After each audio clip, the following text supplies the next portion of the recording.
우리가 잘 아는 바대로 아직까지 사도 바울은 로마에 도착하지 못했습니다.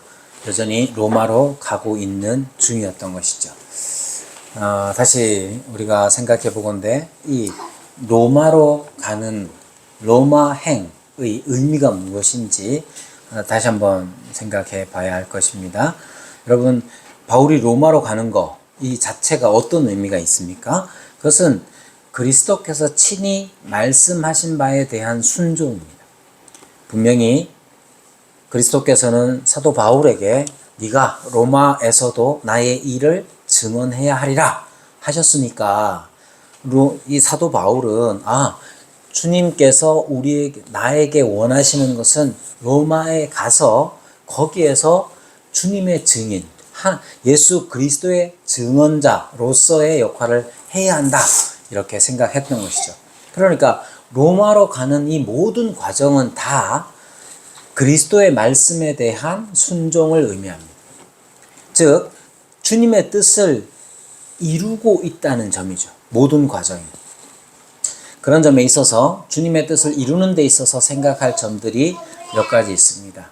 첫 번째, 다 너무나 잘 알고 있어서 너무나 자주 간과하는 게 하나 있는데, 그게 뭐냐면 주님께서 우리에게 보이시고 명하시는 사명, 주님의 뜻이 있다는 거예요. 여러분 인생에 있어서 여러분의 인생을 어떤 삶을 살든지, 여기 학생도 있고 직장인도 있고 은퇴하신 분도 있고 농사 짓는 사람도 있고 다양한 사람들이 있죠. 여러분, 주님의 사명은 누구에게, 주님의 뜻은 누구에게 주어집니까? 고등학생에게는 주어집니까? 박하민? 진짜로? 박하민 방심하고 있다가 구석에서 생각해 보세요. 초등학생에게 예수님의 사명, 예수님의 뜻 있을까요, 없을까요? 있어요. 그래? 왜 그렇게 생각해? 응? 여러분 생각해 보세요. 자, 규빈이는 잘 모르겠지만 규빈이를 향한 주님의 뜻은 있을까요, 없을까요? 그래, 좋았어. 있어. 잘했어. 규빈이 요즘 좋아. 떠들지도 않고 잘 앉아있네. 여러분 생각해 보십시오.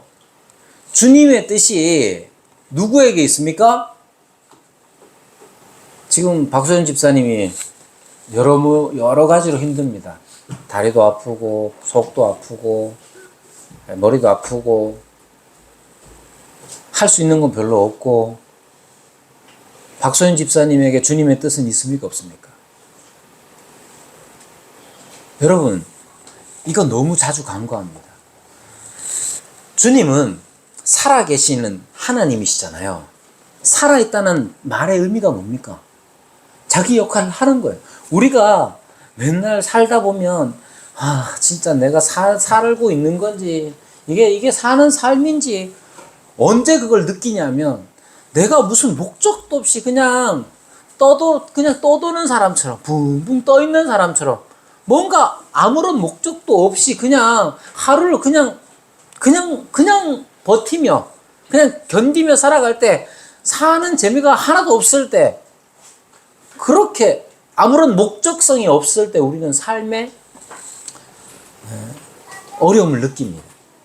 주님께서는 하나님이시기 때문에, 하나님이신 그분은 하나님 되심을 드러내시는 게 당연한 겁니다.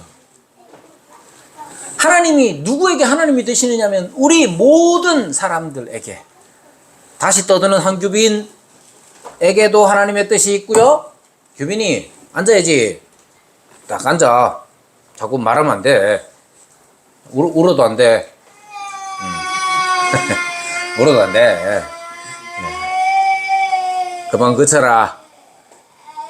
자, 규빈이처럼 아직 어린 아이들에게 스스로 자각할 수는 없죠. 그러나 여러분, 초등학생 정도만 돼도 그걸 알고 있어야 돼요. 하나님이 진짜로 살아계신 하나님이라면 하나님이 우리에게 하나님이 되신다면 그분은 우리를 향한 목적, 뜻 가지고 있습니다. 그리고 그걸 우리에게 말씀하시고 우리로 하여금 알게 하시고 거기에 대하여 순종하도록 하십니다.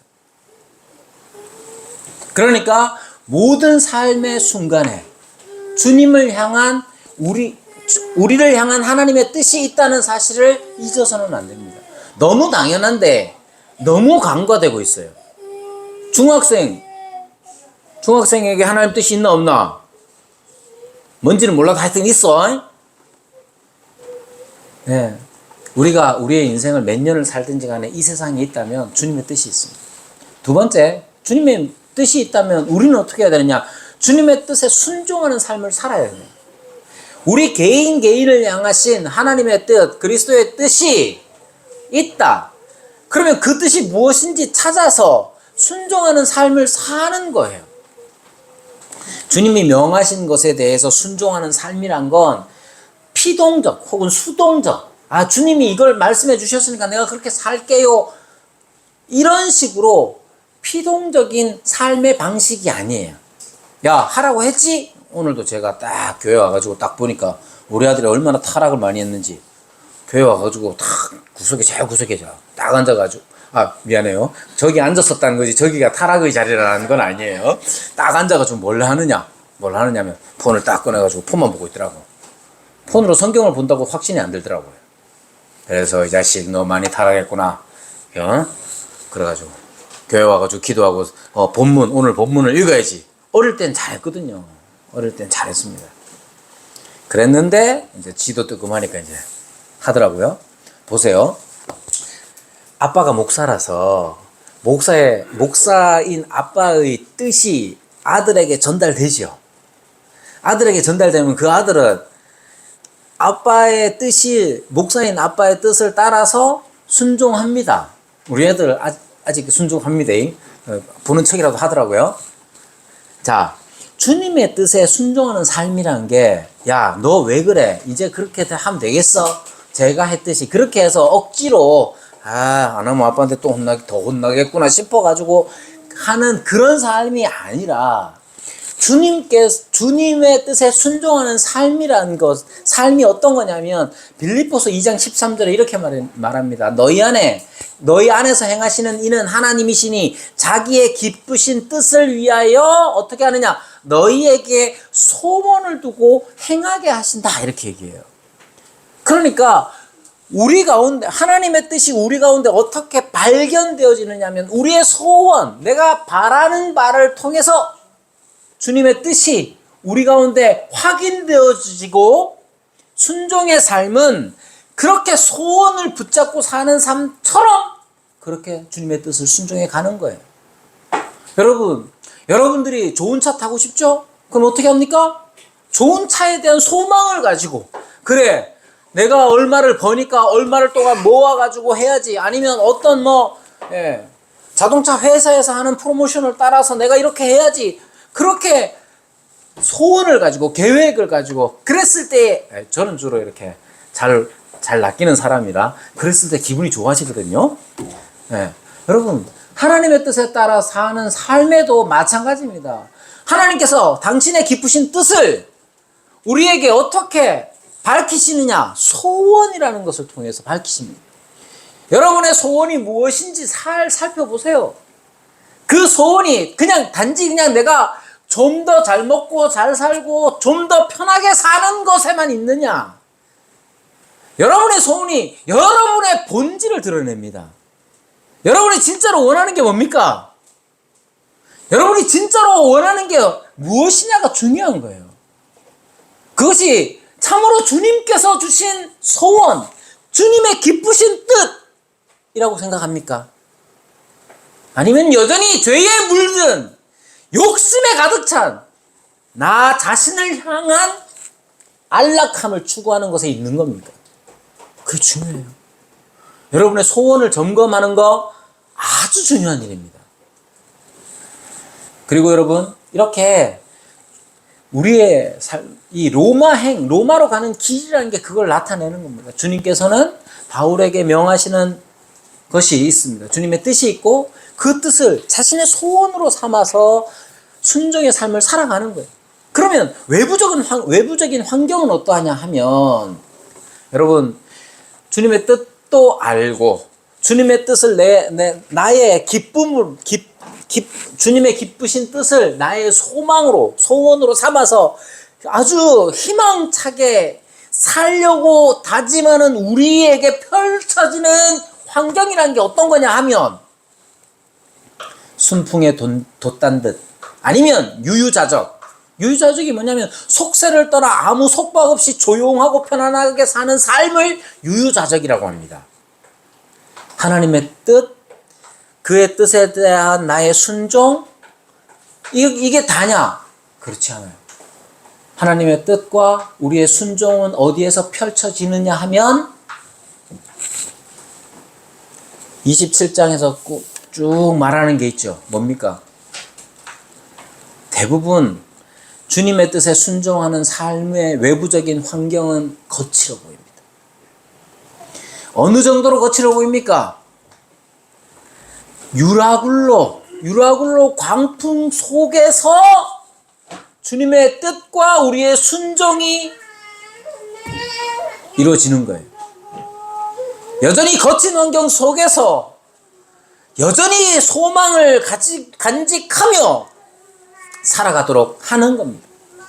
바울이 로마로 가는 것은 주께서 바울에게 말씀하신 바를 순종하는 것이죠. 바울은 로마로 가고 싶었어요. 로마에 세워진 교회를 위해서 또 그들을 만나고 싶은 마음, 그 소원이 있었던 거예요. 그래서 편지를 쓰고 그 간절한 소망을 표현했습니다. 주님께서도 원하시고 바울도 원했습니다. 그럼 다 그냥 순풍에 돛단 듯 가는 게 아니에요. 그 과정은 매우 어렵고 힘들었습니다. 예루살렘에서 바울이 겪었던 일들만 해도 어떻습니까? 예루살렘의 유대인들이 다 그를 죽이려고 덤벼들었을 때에 겨우 로마의 군대에 의해서 거기서 건져냄을 받았지만 여전히 위험이 있었고, 그런 로마의 총독들과 아그리파 왕 앞에 서서 자신을 변호해야 하는 그러한 역경을 견딘 것이죠. 그래서 그는 로마로 가는 배를 탔지만 그 힘든 과정을 벗어난 것처럼 보였지만, 로마로 가는 그 길은, 주님의 말씀에 순종하는 그 길은 또 다른 어려움이 있었습니다. 예루살렘에서는 사람들을 설득하고 그들의 마음을 얻는 일을 해야 했는데 사실 쉽지 않잖아요. 그 일을 했는데 이번에 당한 어려움은 어떤 거냐면 사람이 안 보여요. 사람을 다 집어삼키는 어려움이었어요. 논리나 증거가 통하지 않았습니다. 마음을 아무리 표현해도 통하지 않는 바다가 주는 어려움이 그에게 있었던 것이죠. 우리 신자의 삶도 마찬가지입니다. 신자의 삶이라는 게 우리 가운데 주님이 되시고 우리가 주님의 뜻을 따라 순종하는 삶, 그게 다냐? 그렇죠. 근데 그게 어디에서 이루어지느냐? 여러분, 예루살렘 같은, 또는 이 지중해 바다, 유라굴로를 만난 그 광풍의 바다에서 이루어지는 거예요. 순종이라고 할 때 그 의미를 생각해 보십시오. 여러분, 할 만할 때 하는 게 순종이 아닙니다. 여러분, 사랑이라는 게 좋아서 막 너 없으면 못 살겠다 그래갖고 있는 감정, 그것만 사랑이냐? 그렇지 않아요. 순종도 마찬가지입니다. 내가 할 만할 때 하는 게 순종이냐? 그렇지 않아요. 순풍이 불어올 때만 하는 게 순종이냐? 아니잖아요. 어떤 환경에서도, 어떤 사람들 앞에서도 주님의 뜻을 따라서 한 걸음 한 걸음 나아가는 게 순종입니다. 편한 길 걸어가는 것만 순종이 아니라 유로굴로 광풍 안에서도 순종이 있는 거예요. 로마는 그렇게 해서 도착하는 거예요. 주님의 뜻이 우리 가운데서 이루어지는 그 일이 이러한 과정을 순종의 걸음을 걸을 때 도착하는 겁니다. 어떤 환경에 있든지 심지어 사람들이 구원의 여망, 즉 살아남으리라는 희망조차 없을 때에도 우리 주님이 함께 하심을 믿고 우리 주님의 함께 하심의 유익을 누리면서 평안을 유지하는 것, 그게 순종의 삶이에요. 바울이 탄 배는 유라굴로 광풍에 휩쓸렸습니다. 사람들은 풍랑으로 심히 애썼다라고 말합니다. 사공들은 짐을 바다에 버리고 배의 기구를 그들의 손으로 내버렸습니다. 27장 18절 19절에 나오죠. 누가는 이러한 상황에 대해서 20절에서 여러 날 동안 해도 별도 보이지 아니하고 큰 풍랑이 그대로 있음에 구원의 여망마저 없어졌더라, 이렇게 기술합니다. 이게 어떤 뜻이냐, 한마디로 하면 이제 배에 있는 사람 다 죽었다예요. 여기에 구원의 여망이 없어졌다는 건 영혼의 구원, 영적인 의미의 구원을 말하지 않습니다.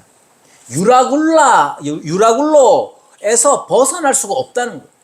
유라굴로가 막 광풍이 몰아치니까 그 속에서 스르디스로 빠지든지 아니면 유라굴로 그 광풍에 배가 부서지든지 간에 여기서 벗어날 길이 없고 우리는 여기서 다 죽겠다, 이렇게 생각하는 거예요. 여러분, 유라굴로에서 벗어날 수 없는 상황입니다. 바울은 어떻게 했을까요? 주님의 뜻을, 주님의 사명, 주님께 사명을 받은 이 바울이 유라굴로 그 사명에 순종하는 이 바울이 유라굴로 광풍 가운데서 진짜 이걸 벗어날 수가 없다, 객관적으로 벗어날 수가 없어요. 거기서 바울은 뭐 했을까요? 여러분은 뭐 할 것 같아요? 창건이는 뭐 할 것 같노? 창건이는 뭐 할 것 같아?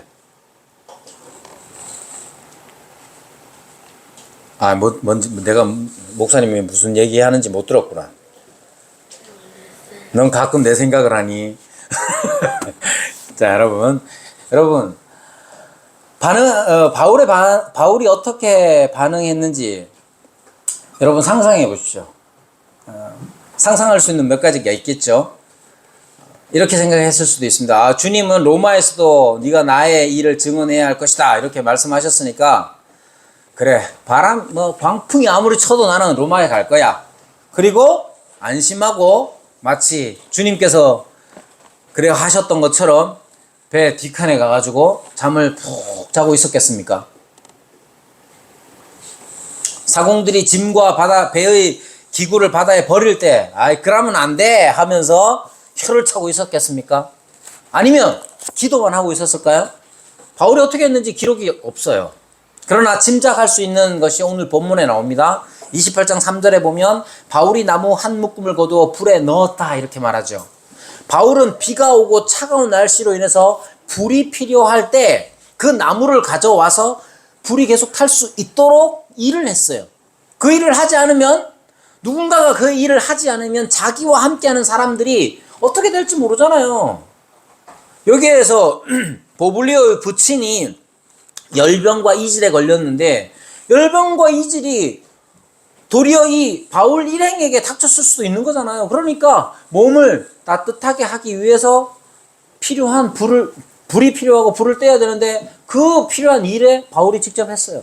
그러니까 바다에서도 사공들이 짐을 버리고 기구를 버리는 건 왜 버리냐면 거기서 살아남기 위해서요.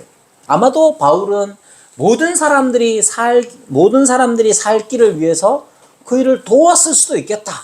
물론 기도도 하고 안심도 했겠지만 그것만 한 게 아니라 자기가 할 수 있는 일을 했다고 짐작할 수가 있겠습니다. 바울은 살기 위해서, 살아야 주님의 뜻에 순종할 수 있기 때문에 자기가 할 수 있는 일을 다 했을 거예요. 이건 죽기 싫어서 하는 일과 다른 겁니다. 바울에게 있어서 살아남으리라는 희망은 단지 죽지 않고 싶은 마음과는 다른 거예요.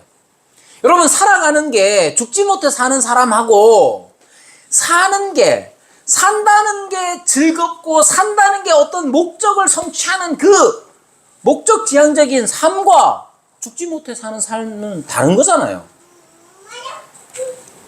그 배에 아니 유라굴라 광풍 안에 있던 대부분의 사람들은 죽고 싶지 않은 마음으로 살았어요. 하지만 바울은 살아있다는 게 무엇인지, 진정한 삶이라는 게 무엇인지를 알고 그러한 삶을 살았던 것이죠. 그게 뭐냐? 로마라는 주님께서 주신 사명의 최종적 목적지를 향해 나아가는 하루, 한 걸음, 그 한 걸음 한 걸음들을 실감나게 산 겁니다. 로마는 순풍을 만나 가더라도 여러 날 가야 합니다. 순풍을 만나 로마로 가더라도 한 걸음을 떼야 하고 하루를 살아야 하는 거잖아요. 그 한 걸음, 그 하루를 어떻게 사느냐가 중요합니다. 그 한 걸음과 그 하루를 채우는 것이 무엇이냐 하는 게 중요한 거예요. 그게 바로 구원이고, 그게 바로 생명이고, 그게 우리에게 있어서 산다는 거예요. 때로는 우리 인생에 있어서 유라굴로 같은 광풍이 휘몰아쳐서 죽겠구나 하는 위협을 느낄 수도 있죠. 또는 순풍이 불어서 유유자적이라는 게 이런 거구나 그런 느낌을 받을 때도 있겠죠. 그러나 유로굴로 광풍 안에 있든지 순풍을 만나든지 그는 하루를 살아야 되고 한 걸음을 떼야 됩니다. 그 하루와 한 걸음을 어떻게 무엇으로 채우느냐가 중요한 거예요.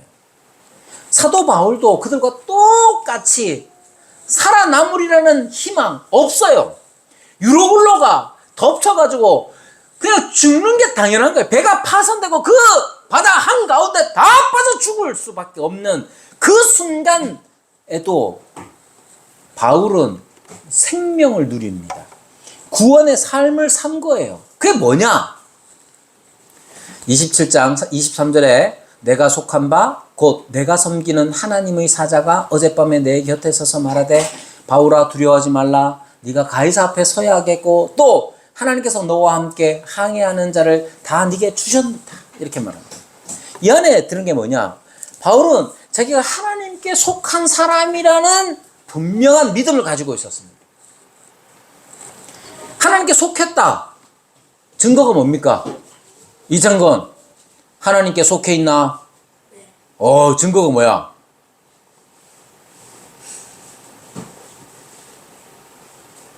사람들이 그럴 거 아니에요. 바울이 나는 하나님께 속한 사람입니다 라고 하면 사람들이 뭐라고 그러겠어요?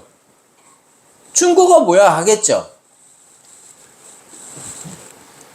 사도 바울은 이렇게 말합니다. 하나님의 사자가 어젯밤에 내 곁에 섰다 이렇게 말해요. 지금 바울은 다른 사람들과 마찬가지로 유라굴로 광풍 한가운데 있었습니다. 하나님은 어떤 분이시냐면 당신에게 속한 바울, 당신에게 속한 그 사람에게 사자를 보내시는데 사자를 보내셨다는 건 라이언, 그 짐승 라이언이 아니라 천사, 하나님을 대신하는 하나님이 오신 거예요. 생각해 보십시오. 영적인 존재인 하나님의 사자가 물리적인 환경의 영향을 받지 않을 겁니다. 바울의 증언은 하나님이 어떤 분이신지, 우리가 속한 그 하나님이 어떤 분이신지를, 그리고 우리의 구원이라는 게 어떤 건지 드러내줍니다. 어떤 거냐면 지금 이 바울의 말을 듣고 있는 사람들은 다 유라굴로 그 광풍 속에 배가 파선의 그 위험에 처해 있어요. 다들 이건 다 죽었구나 하는 때예요. 그때 하늘에서 마치 바울의 증언이 이런 겁니다. 하늘에서 하나님이 보내신 이가 자기 곁으로 온 거예요. 오려면 뭘 통과해야 됩니까? 유로굴로 광풍을 통과해야 되는 거예요.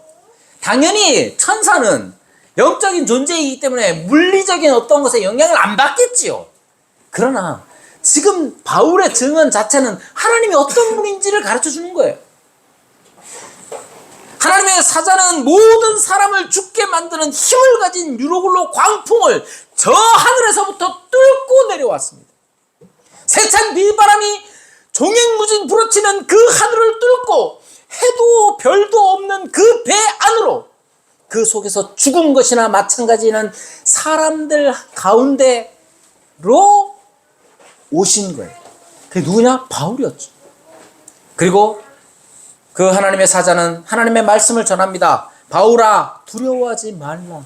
바울도 유로굴로 광풍 속에서 두려워했던 거죠. 그러나 그 두려움은 하나님의 사람 바울로 하여금 기도하게 했고, 하나님을 향해 하나님 두렵습니다 라고 고백하고 기도했을 때 하나님은 바울에게 하나님의 사자를 보내셔서 두려워하지 말라고 말씀해 주시는 겁니다. 이것이 구원의 의미입니다. 이것이 생명의 삶입니다. 이것이 순종의 한 걸음이요, 이것이 순종의 하루인 것이죠.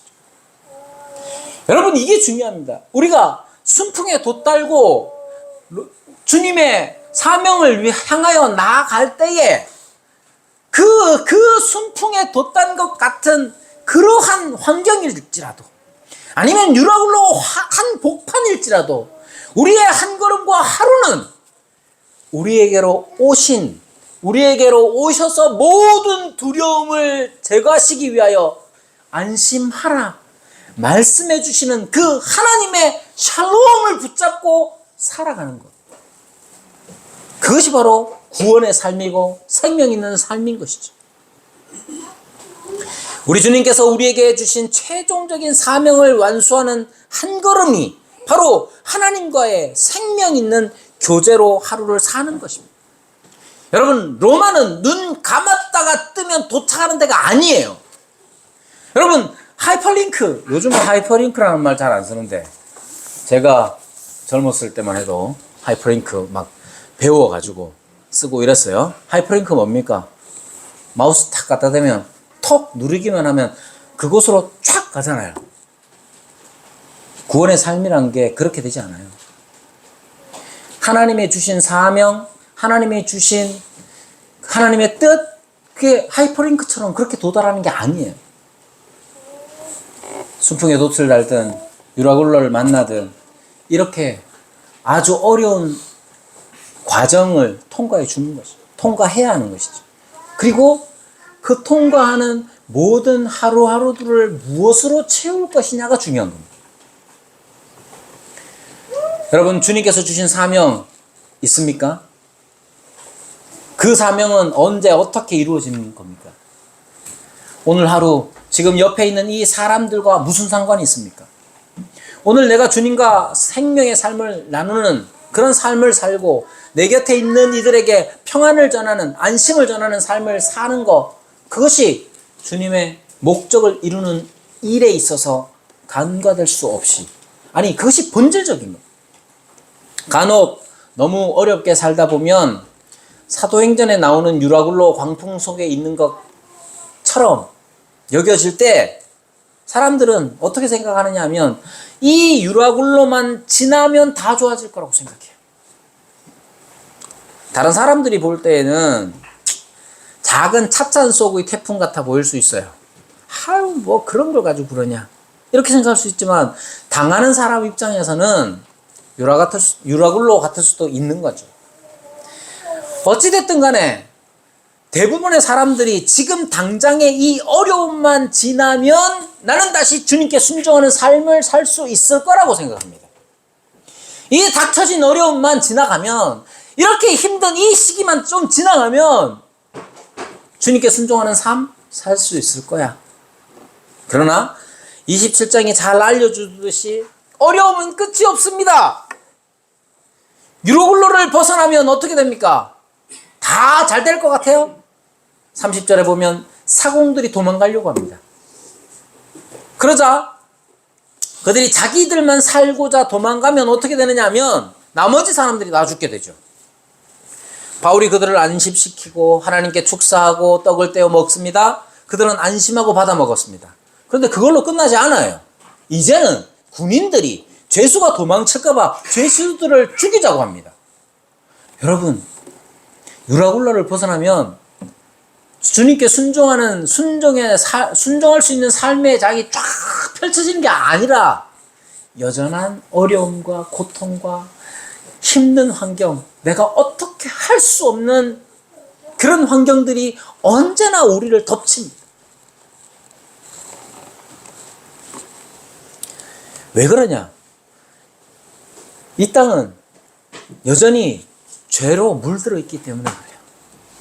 잠시 우리가 안심을 누리고 평안을 누리지만 여전히 주님의 뜻을 최종적으로 순종하고 주님의 사명을 완수하는 그날까지 이 세상은 다 죄로 물들어 있기 때문에 여전히 위험이 도사리고 있고 생각지 못한 어려움들을 계속해서 만나게 될 겁니다. 오늘 본문도 계속해서 그 이야기가 이어지고 있습니다. 오늘 본문은 이렇게 구조된 사람들이 도착한 곳에 대하여 그곳에서 일어난 일들을 다루고 있습니다. 여기는 어디냐? 멜리데라는 섬입니다. 지금의 이름은 몰타 공화국입니다. 멜리데의 역사를 보면 그들의 선조는 페니키아입니다. 이들이 도시국가를 형성할 수 있었던 건 페니키아인들의 이주 때문에 그렇습니다. 페니키아는 어디냐면 지금의 레바논, 시리아, 이스라엘 북부 요 지역이 페니키아라고 불리는 곳인데 당연히 고대의 지명이고 도시국가였어요. 이 사람들은 최초로 갤리선을 이용해서 지중해를 건너가면서 지중해 무역을 독점했고 지중해 연안의 넓은 지역에 식민지를 건설했어요. 가장 유명한 식민지가 어디냐면 카르타고예요. 그래서 로마와 카르타고의 전쟁을 포에니 전쟁이라고 하는데 포에니 전쟁이라고 하는 까닭이 페니키아인들과의 싸움이라고 해서 포에니 전쟁이라고 합니다. 어쨌든 이 페니키아인들은 이렇게 몰타, 멜리데에 정착을 해서 멜리데를 만든 사람들이었고요. 이 페니키아인들은 표음 문자를 그리스에 전해서 그리스 알파벳을 만들게 했던 사람들. 재미난 것은 이 페니키아인들은 이 어군 자체가 아프리카 아시아 어족에 속해 있는데 그 중에서도 셈 언어권입니다. 셈족 언어권에 있어요. 왜 이런 말을 하냐면 페니키아어와 히브리어가 같이 셈 언어 안에 들어가 있는 거예요. 이 말은 히브리어나 페니키아어나 비슷하다는 뜻입니다. 자, 당연히 바울은 히브리어에 능통했겠죠. 바울이 어떤 섬에 도착해서 보니까 그 섬 이름이 뭐냐? 멜리데라고 하는 거예요. 페니키아어로 멜리데는 어떤 의미가 있느냐? 피난처라는 의미가 있어요. 멜리데가 피난처예요. 여러분, 유로굴로 광풍에서 겨우 살아났습니다. 겨우 구조가 돼서 여차저차 여러 과정을 거쳐서 탁 도착해서 봤는데 이 어디에 도착했는지 몰라. 그런데 나중에 들어보니 거기가 어디냐? 멜리데예요. 그 언어는 어디서 많이 들어본 것 같은 거예요. 네. 어디서 올라가면 히브리어와 페니키아어 자체가 군 안에 속해 있어서 따지고 보면 멜리데가 피난처라는 뜻이라는 걸 히브리어에 능통했던 사도 바울은 잘 알았을 겁니다. 그래서 누가는 우리가 구조된 후에 안즉 그 섬은 멜리데더라 하는 말은 사도 바울이 느낀 그 하나님의 섭리의 은혜를 섭리적 은혜를 깨닫는 어떤 말일 수도 있겠다 싶습니다. 그러나 위험은 여전했을 겁니다. 유로굴로만 피하면 되는 게 아니죠. 비와 추위가 그들에게 큰 위험이 되었을 겁니다. 더구나 그곳이 어딘지, 그곳에 사는 사람들이 어떤 사람들인지 모르잖아요. 여러분이 무인도에 딱 도착했어요? 그럼 어떤 일이 있을까요? 무인도가 아니라 어떤 섬에 딱 도착했어요? 그쪽에 있는 사람이 어떤 사람들인지 모르잖아요. 영화에서 보면 거기에 식인종이 있다. 그럼 어떡할 거야? 멜리데 원주민들.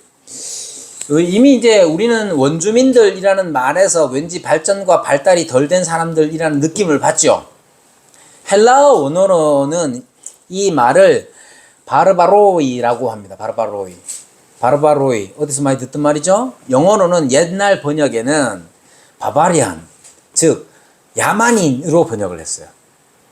요즘은 아일랜더스 이렇게 해서 아일랜드스 해서 섬 사람들 특히 이제 아일랜드라는 말 자체가 작은 섬이라는 영국에서는 작은 섬이라는 의미로 사용되는데 그렇게 지금 번역을 했습니다. 그래서 우리 이제 개역 개정에서도 원주민이라고 번역을 했습니다. 아무튼 헬라어 원어로 보면 바르바로이는 그레코로만 중심의 사고를 반영합니다. 어떤 사람들을 바르바로이라고 부르느냐 하면 헬라어나 라틴어를 사용하지 않는 사람들을 다 바르바로스라고 말했단 말이에요.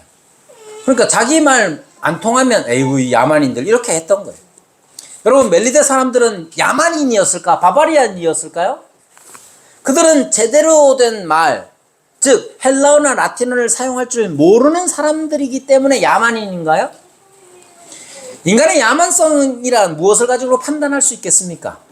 그레코 로만 문화권에서는 가장 쉽고 편하게 사용하는 언어를 가지고 문명과 야만을 나누었습니다. 우리는 어떠냐? 누가 우리에게 야만인입니까?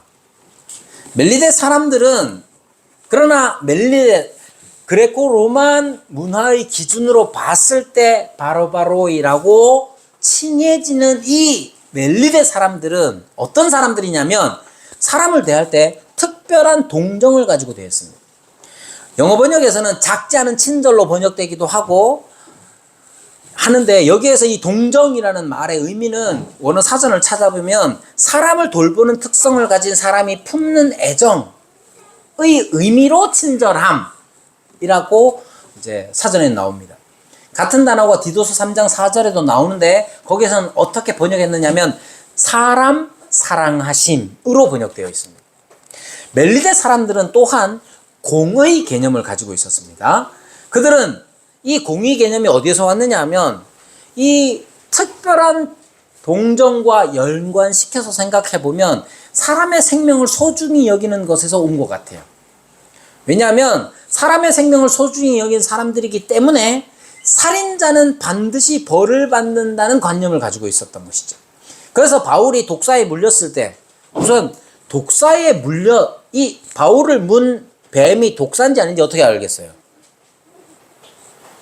안 죽었는데 어떻게 아느냐? 독사는 독이 있죠. 독이 있기 때문에 이 독사가 안 하는 게 있답니다. 독이 없는 뱀들이 하는 것과 독이 있는 뱀이 하는 게 다르대요. 어떻게 다르냐? 독이 없는 뱀들은 감아가지고 질식을 시키는데 독 있는 놈들은 물고 놔두는 거예요. 그렇다고 그러더라고요. 뱀이 네가 잘 알지?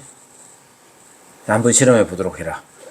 자, 독사가 이게 뱀이 물고 감아서 질식시키기 위해서 감지 않는 걸 보니까 탁 물고 있는 걸 보니까 이게 독사구나 다른 사람들이 다 알았던 거예요.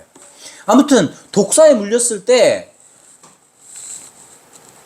사람들이 어떻게 생각했냐면 바다에서 구조를 받았어요. 바다에서 겨우 살아나왔어. 바다에서 죽을 뻔했잖아. 바다에서 죽을 뻔한 거 왜 죽을 뻔했냐?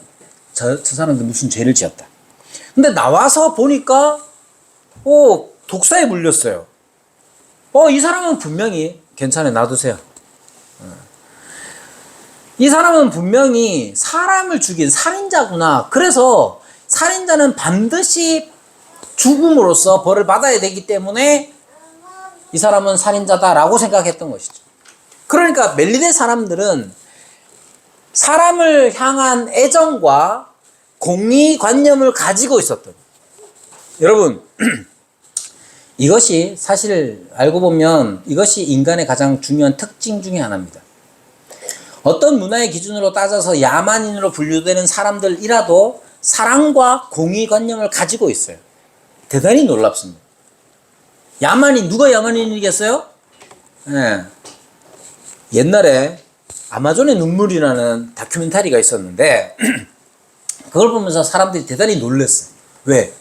그 야만인 다 옷도 안 입고 다니는 그 사람들이 그 부족을 이루면서 사랑과 공의관념을 같이 가지고 있다는 사실에 놀란 거예요.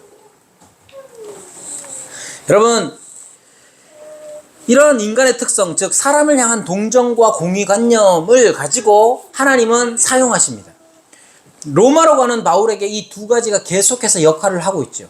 로마로 갈 수 있었던 것도 나름의 공의, 즉 로마 시민권자가 누리는 공의였고, 여기에서 특별한 동정을 통해서 사도 바울 일행은 피난처를 얻게 됩니다. 멜리데 사람들이 특별한 동정이 없었다면, 만약에 그들이 식인 문화를 가지고 있었던 사람이라면 어떻게 됐겠습니까? 동정과 공의를 가진 사람들도 필요한 것이죠. 동정과 공의를 가진 이 사람들 또한 필요한 것이 있었는데, 그 섬에서 가장 높은 사람도 어쩔 수 없는 죄의 현실이었습니다. 죄의 삭시 사망이기에 모든 악이 죄에서 기인하였기에 지금 여기 멜리데도 진정한 피난처가 되지 못함을 보블리오 부친을 통해서 우리는 볼 수가 있는 겁니다. 보블리오 부친이 열병과 이질에 걸려서 누워 있었습니다. 바울의 행위는 그들에게 있어서 신적인 행위였죠. 그들은 바울을 신이라고 했고, 언제나 그랬던 것처럼 바울은 자신을 신이라 칭하지도, 그렇게 불리는 것조차 허락하지 않았습니다. 여기서도 마찬가지였을 겁니다. 대신 그는 참된 동정과 공의를 전했을 겁니다. 바울은 들어가서 기도하고 그에게 안수하여 낫게 했다고 누가가 기록하고 있는데, 그 집으로 들어가서 그에게 손을 대어 안수하며 기도했다는 거, 바울이 명하면, 그냥 명하기만 하면 되는 것 아닌가? 바울이 기도만 하면 되는 것 아닌가? 그렇게 생각할 수 있는데, 누가는 그가 들어가서 기도하고 그에게 안수해서 낫게 했다고 자세하게 설명합니다.